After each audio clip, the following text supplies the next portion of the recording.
Hey friends, so far like Sephora. Friends, today's video is going to be just a little different than my normal live video. I have definitely been following this whole R. Kelly situation, and to be honest, I have so many feelings about the whole R. Kelly situation. And I'm not going to even really talk so much about him. But as I'm on YouTube all of the time, other social medias, I see people who are just outraged about R. Kelly in record numbers, as they should be. But the problem is so much deeper. So today's video is just coming to you with a different aspect, and the title, what about the R. Kellys in our own family? Does it matter that he's a superstar? I don't know. I'll just leave that to you.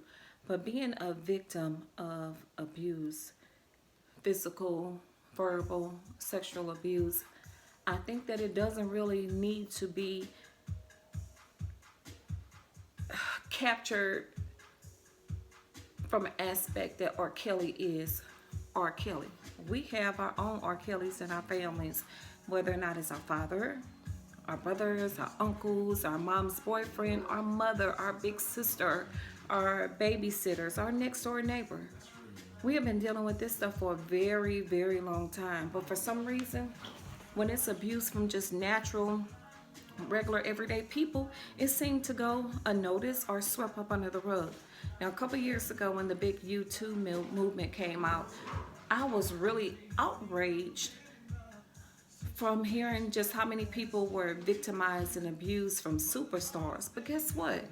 The people in our family, they're not superstars. So does it matter that I, as a young child, was sexually molested because I'm not a millionaire, that I'm just a hundredaire or a thousandaire? Absolutely not.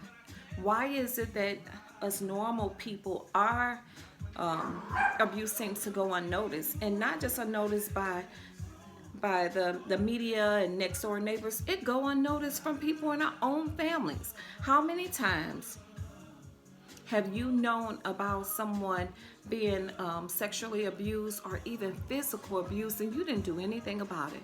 So now everybody's kind of on the bandwagon talking about the whole let me tell you about R. Kelly and my situation or my story. Statistics shows, or statistics state, that 1 in every 3 women or children are abused sexually, mentally, physically, and also verbally. Do you think that if we got out there in record numbers and pounded the sidewalk or held our uncles and fathers and babysitters accountable, that some of this shit would stop?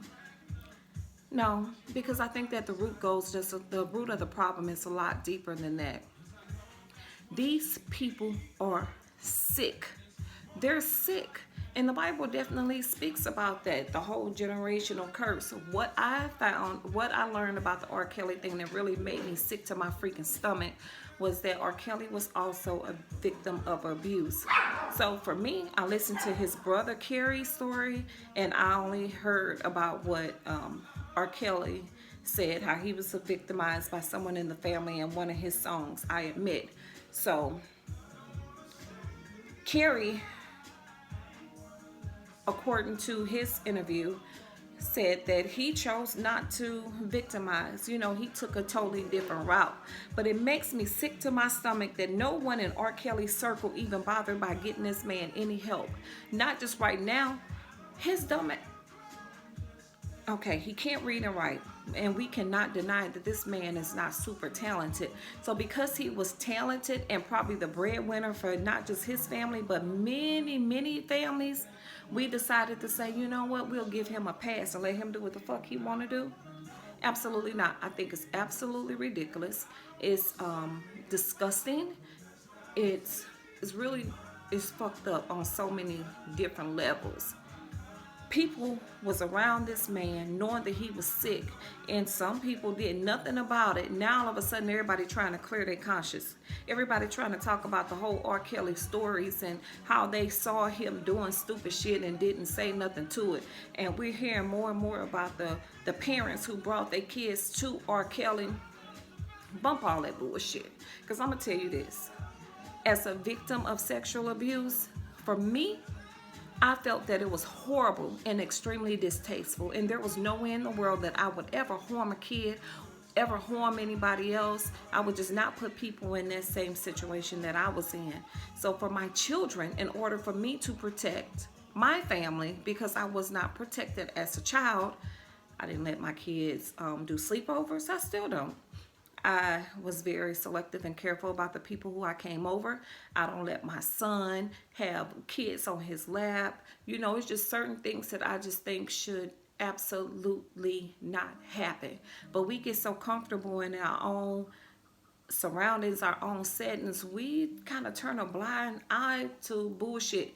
How many of us have known that maybe our uncle has brought a young lady to the house that was probably underage, or our favorite cousin who was 21 had a 14-year-old girl at the house, and we didn't say anything to it? As a matter of fact, we probably cooked the little heifer and your fucked up ass cousin some cookies and made them dinner and just really probably made them feel welcome, versus pulling them to the side and say, hey, you know what, cousin, uncle, she's a little too young.